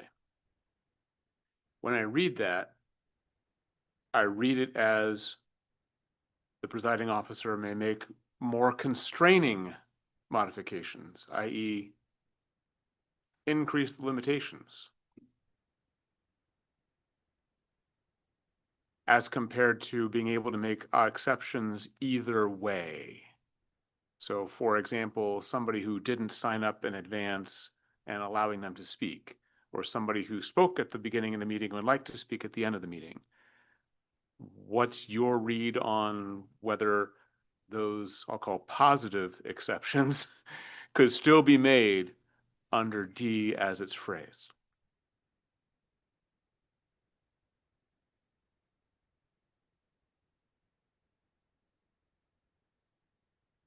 I don't see any, I don't see any issues with those because again, it's not getting at the content of what somebody is trying to say. This is a process thing. These are our council rules that we as, or you as an organization and an elected body have established. So I don't see issues. And I don't think that this language would preclude what you're looking to do. All right, thank you. Ms. Hazy. Is there a reason, or I mean, I assume there's a reason as to why we're removing the second comment section? Or not section, but the public's ability to come back and make a comment at the end. So we've had before that someone made a comment twice, but generally in case it was maybe something that wasn't noticed in the meeting, maybe it was something that may have not value. If somebody has, I mentioned 2 weeks ago, if someone's got serious concerns, I've let them speak so far. A second time, And how would they have to ask? How would that process go? If they're How not the- made aware in the beginning that they're able to make comments, you know, at the beginning and the end. generally it's supposed to be for just once. And we had, in the past, just that maybe someone would say things that maybe weren't inappropriate, and alders didn't have a chance to comment back. I can add that the registration form says that they can only speak once and they circle which one they're gonna speak at. Usually the way it comes up is we're at the end of the meeting, somebody is still here at 8:36 PM. They pop up and say, oh, I wanted to talk about this too. I didn't fill out a form. I didn't know about it. That's how most of the situations will come up. For the second comment. Well, that you're but to her referencing. point, I think what she was really asking is, I spoke at the beginning. Mhm. The form says I can't speak at the end. How would I know that I could ask the chair for an exception to be able to speak Oh, again at the end? How would I know? Because all indications I've been given is that I can't. Mhm. So I guess that's Is- why, to Mr. Arnett's point, I guess that's why I was asking, why are we removing, for all intents and purposes, I mean, not actually, but again, the person wouldn't know unless they asked, I guess, if they could speak at the end. Why are we moving in that direction as opposed to having, you know, speaking comments at the beginning and then comments at the end, like we have in the past? We had someone that was coming in maybe saying things beginning at the end, and it wasn't really anything to do with the meeting. So that's where that got changed several months ago. Okay, so the idea of being able to modify the speaking time, Yep. I would think would be something that we could employ as opposed to just not having the second speaking time altogether. So if they, let's say somebody went completely off topic or became belligerent or whatever it may be, perhaps, you know, then You could, that would yeah. be the case. I'm trying to think too, any other committees, public comments at the beginning, are there any other committees, Park and Rec or anything that's got at the end?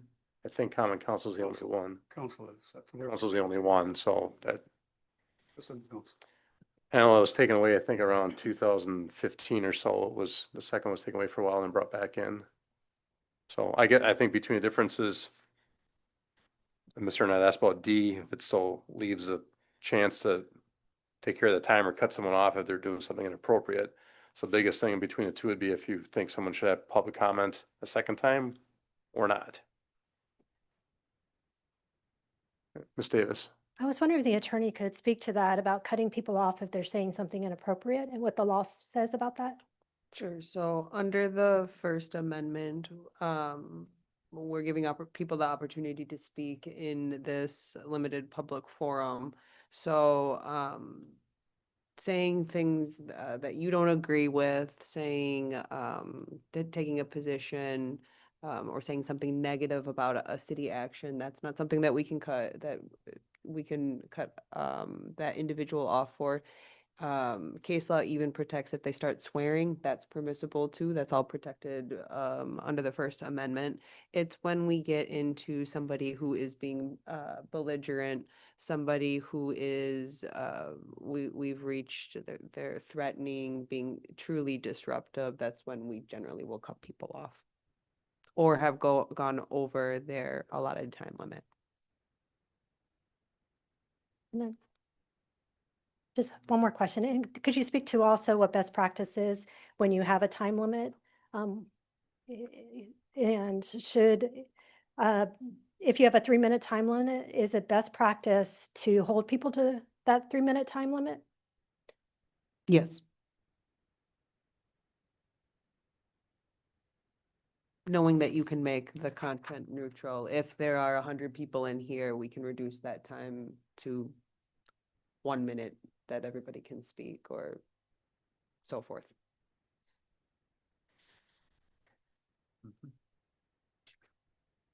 Mr. Smith, go ahead. I like the general intent of the modifications or the additions of what this is seeking to clarify. I like the way that it gives meaningful discretion to the presiding officer. And over the last year, we have had many of these provisions as part of the rules of proceeding. And on numerous occasions, I have seen our chair be generous with time allocation and anything but repressive in the way in which input from the public can be received. My interpretation of the specific language allotting 3 minutes and the later provision which specifies the ability of the presiding officer to modify the speaking time, I interpret that to mean that individuals from the public have a minimum 3-minute right to speak, and the presiding officer's discretion is to allow more time if that is something that appears to be appropriate. The one thing that is markedly different here from past procedure is that on numerous occasions, people with an interest in a particular item on the agenda rise to speak in advance of the council vote. And this precludes them from speaking a second time, which in the instance of an ordinance where 2 readings are necessary or where a member of the public just wants to give feedback, I have recollection of numerous times where somebody that has spoken prior to the vote at the end of the meeting has gotten up to give an editorial comment or to try to steer the direction of a second reading in a direction maybe that's either different, or maybe they rise to commend the action of the council. So generally speaking, I think this is in furtherance of an orderly meeting. I think it gives the chair the opportunity to have discretion, both on the side of promoting orderliness as well as allowing individuals to speak longer than 3 minutes. What I would like to see is the sentence that says members wishing to speak during the public comment section may only speak once during the meeting. I think if that were removed, we would have a continuation of the current policy, which is people can speak at the delegation section and at the end of the meeting, which I think would be in furtherance of helpful input and totally appropriate. So I'm trying to remember the specific posture of this ordinance. Is there an amendment on the floor right now? There is Mr. Smith, so we should probably vote on Okay, that one then- before making an, I'm not going to make a motion because the easy motion is to modify what's currently being proposed, not to modify what is in the proposed amendment. So I will simply defer on that right now, but generally suggest across the board support for the intent and the specifics of what this second reading of the ordinance is seeking to do. Yeah. we should, Mr. Berg, go ahead. You know, Alderperson Smith has made a very persuasive and a good rational approach argument, but it is not for the amendment, because the amendment, if it's passed as proposed, it's taken away it talks about an orderly type of meeting, efficient. And this amendment would institute back the timekeeper and enforce the 3-minute rule and take away the discretion of that presiding officer to give discretion, which again is why I was willing to go with the current ordinance. Last meeting, ironically, I made an effort to delete the portion that Alderperson Smith is making tonight, and it failed 3-6, if I'm right on that number. But I'm pointing out that the current ordinance that we are taking a second reading on gives more discretion and allowance for the presiding officer to use good judgment and to still run an orderly meeting. This amendment takes away that authority and makes that presiding officer less involved and basically more of an enforcer. And I don't want the 3-minute enforced. I think Alderperson Smith has pointed out again that there's examples where it does have merit, and that is the nature of government, is to allow, people, if they're having, their point being made and they need a bit more to finish, it is not using a time clock, which I had against me repeatedly. And that was under a previous council and a previous mayor. So I don't want that again, because I know there's people just like me and others who want to have input, and enforcing that rigidity is going to do nothing to promote good government.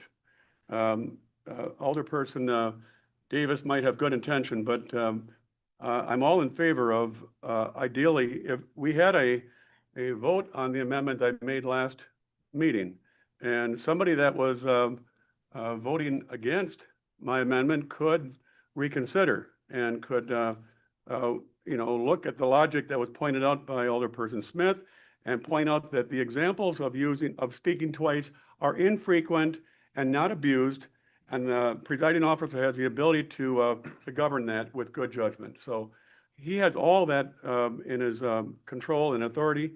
I'm against the amendment.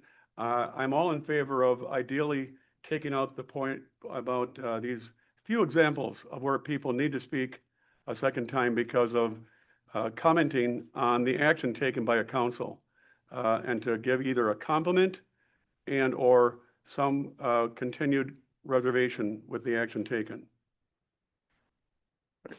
Mr. Lampy.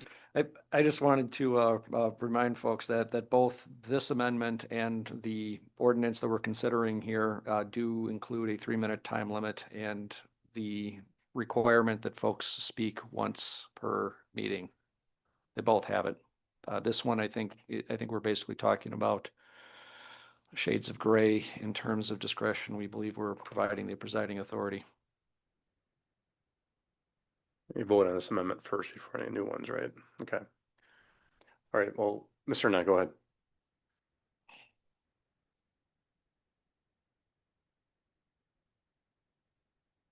Echoing what Mr. Lampy just said. further consideration, I'm gonna go back to my point of view several years ago for the school board.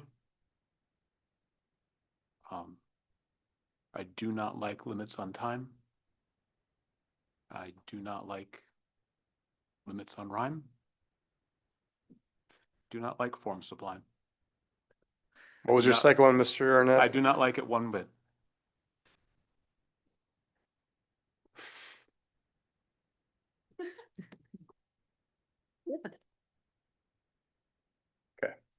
Anything else, other we can vote on the motion, but it sounds like we have more motions too, but, okay.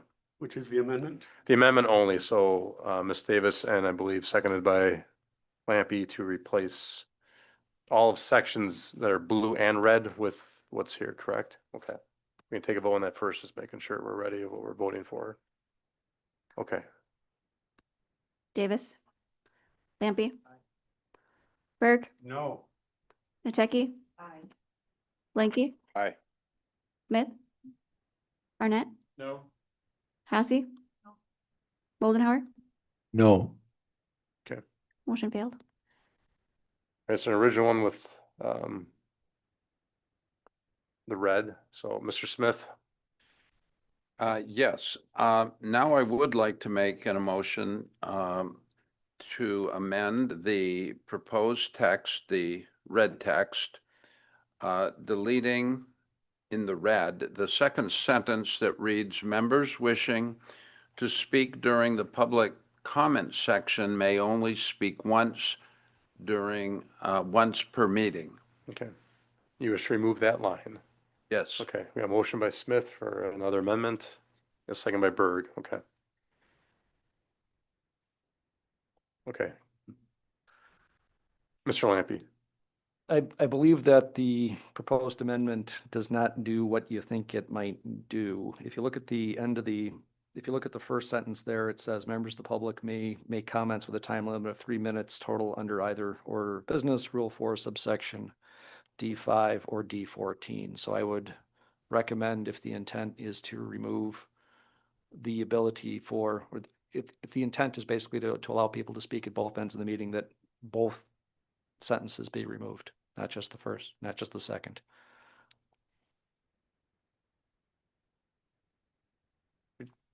so you're suggesting Rule 4, subsection D5 or 14 to be removed?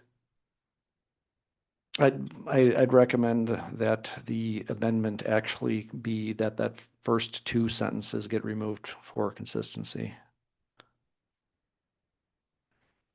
Both sentences essentially say the same thing. Okay. We have a first and second, so if that's okay with the people, always will vote on this first.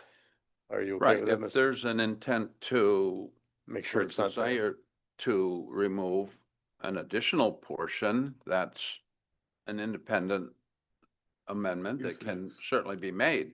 But in this particular instance, this one, I believe categorically should be removed, and that's the tenor of the amendment. Okay, so we'll leave it with just the one sentence right now. Yes. Okay, anything else on Okay. that?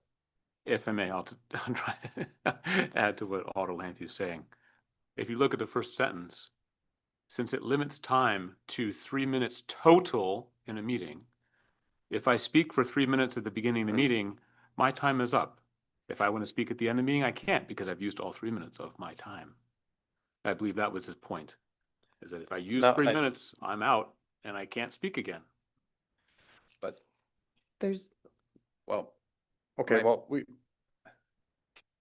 that can be adjusted without removing that entire sentence. That's my problem. And if Right. the issue is the word total, and I think that is consistent with what I'm trying to do, we can remove that word Yes. in another amendment. okay. I understand what Mr. Lampy was saying and also Mr. Smith. So we'll go with, not that we have to be done here, so we'll keep the sentence right now, the amendment that Mr. Smith and Mr. Berg seconded. On that individual line, any comments, suggestions on it? Let's take a vote on that first. Smith. Arnett, Aye. Massey, Moldenhauer, Davis, Aye. Lampy, No. Berg, Aye. Nateki, Aye. Blanky. Motion carried. Okay, so that leaves us now that one line is stricken. Members wishing to speak during the public comment section may only speak once per meeting. Mr. Mayor, Any, go ahead, Mr. Blanky. I'd like to make a motion to amend again and strike the word total from the first sentence. I couldn't hear. Could you repeat that? I'm making a motion to amend the first sentence to strike the word total. Just taking the word total out. Okay, we have a motion by Blanky and a I'll second by second that. Smith to take the word total out of the first sentence. Anything on that one? Okay, Blanky, Aye. Smith, Aye. Arnett, Aye. Massey, Aye. Moldenhauer, Aye. Lampy, No. Berg, Aye. Nateki. Aye. Motion carried. okay, thank you. All right, with those two amendments taken out, now we're back to the original ordinance. Okay, Ms. Davis. Two comments. The only way to avoid being sued is to let people speak as long as they want to speak, or to hold people to an arbitrary time that is applied to everyone equally, regardless of viewpoint. That's my first comment. My second comment is that the presiding officer, I could be, let me ask it this way. Please, attorney, correct me if I'm wrong. It is correct, isn't it, that the presiding officer doesn't even need this ordinance and could make any adjustments necessary to have an orderly, efficient meeting, as long as it was time, place, and manner, and as long as it was viewpoint neutral? That's correct.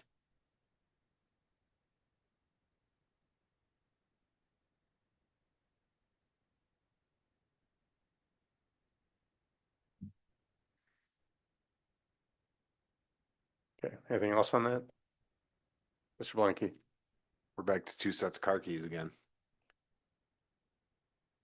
So, once again, the mayor the presiding officer, because this also is for committees, already has this power. Why are we codifying it in ordinance? I've given you the keys to my car. You can drive it away. You don't need the spare. In our organization, we have put forth our council rules of procedures. We've codified them. I don't know the intent behind that. I've seen other organizations, you do that separately as a policy document, but that's neither here nor there. It's in the ordinance right now. Since they're there, and a reminder, this body can always vote to suspend any of these rules within chapter 114 by a 2/3 vote. That's all the way at the bottom of the subsection. This is just the council, how you operate business, and it's our notification to the public. This is how we do business and how our meetings are run here. So for those reasons, I would recommend leaving this in and leaving the entire ordinance in for the clarity perspective. We could have the conversation on, should this be an ordinance? Should this be a policy document later on? But I do think it is good to have so that we are notifying the public how council does business. Thank you. Yeah, I think our city attorney's given us good advice. And the duties that are outlined here are not meant to be all-inclusive. They're not meant to be detailed to a fault. They're meant to give pertinent examples of the authority and yet the discretion that officer has. So we could always add to it, subtract, improve, but I think for me, it gives guidelines and it gives direction, and I'm content with it. I think we've had good discussion. Mr. Smith. Yep. Just one last comment. the way this is currently written moves us in the direction where we are both delegating to the presiding officer meaningful flexibility within the scope of broad outline rules. I have every confidence that our mayor will implement this in a fair and understanding and a manner that is appropriate to the circumstances of the particular meeting. Rather than us as a council trying to go the nth additional distance to include more, I think we should leave it exactly the way it is. And Robert's Rules has built into the proceeding that if there is something that is just not fair being part of the ruling of the presiding officer, the council can overturn that based on the circumstances of whatever it considers to be an inappropriate ruling. So I think this is really good, gives a good mayor meaningful responsibility and meaningful discretion, and yet welcomes the kind of input from the public that will always be helpful in the decision-making process.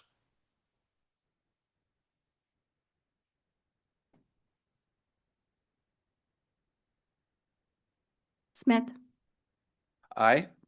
Arnett, Massey, Aye. Moldenhauer, Aye. Davis, Lampy. None total. This is with the amendments, the original motion. This is the original now. Oh, I vote aye. As amended. With taking total out and align with speaking Okay. twice. I vote aye. Berg, Aye. Noteki. Blanky, Aye. motion carried. Okay, thank you. All right, next resolutions.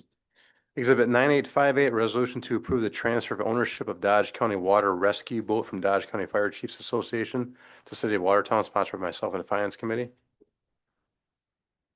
Mr. I'd Smith, move the adoption of Exhibit 9858. 9858, motion by Smith. Second by Nateki. Okay. Comments on that? Ms. Davis? I did want to ask about budget line for insurance or any other repairs. Is that existing or is that going to be an add? Mark? Our vehicle insurance is actually pretty nominal. And so the add of a vehicle in the course of the year costs us nothing additionally. When we are at the point of renewal is when I'll see that first bill, but each vehicle is $100 to $200. So I don't expect that to be much at all. I had Ms. another, Hadley? I had a question on the similarly, about fuel, and do we have any idea of how much fuel, the cost would be for that and maintenance? Maintenance has been rare and same with fuel. The boat is rarely used. It goes out maybe 2 or 3 times a year, mostly for training. So it's, again, minimal. So, Mr. Mayor, if just let me clarify, this boat's already been sitting at our facility. We've been running this boat. We've been managing this boat. We're transferring the title. Right? Correct. Right. It's So the maintenance has already been happening. The fuel has already been happening. We're just transferring the title. Okay. Okay, all right, Megan. Smith, Aye? Arnett, Aye. Massey, Moldenhauer, Davis. Aye. Lampy, Berg, Aye. Noteki, Aye. Blanky, motion carried.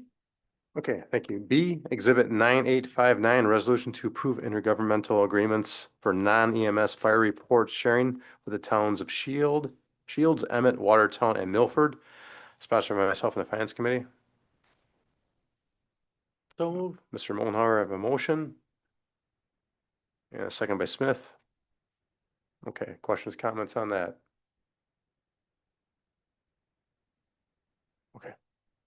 Moldenhauer, Aye. Davis, Lampy, Berg, Aye. Mateki, Blanky. Aye. Smith, Aye. Arnett, Aye. Massey. Motion carried. Okay, Exhibit 9860, resolution to approve the updated Ethics Board Rules of Procedures, sponsored by myself and the Ethics Board. Mr. Merrill, move for 9860. Okay, motion by Arnett, Second. second by Blanky. Okay, questions, comments on that? Okay, all those in favor say aye. Aye. Aye. Opposed? Okay, thank you. Next, D, Exhibit 9861, resolution declaring a state of emergency in response to severe storms and flooding April 14th through 17th, 2026, sponsored by myself. Mr. Mayor, I'll move for 9861. Okay, motion by Blanky. Second by Mullenhour. Okay, questions, comments on it? Okay, all those in favor say aye. Aye. Opposed? Thank you.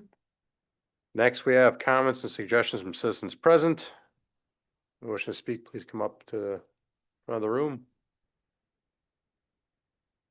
Okay, seeing none, I will then move to a motion to adjourn. Or not? Okay, motion by Blanky. Second. Okay, second by Arnett. Questions, comments on that? Okay, all those in favor say aye. Aye. Opposed? Thank you. It's 9:06.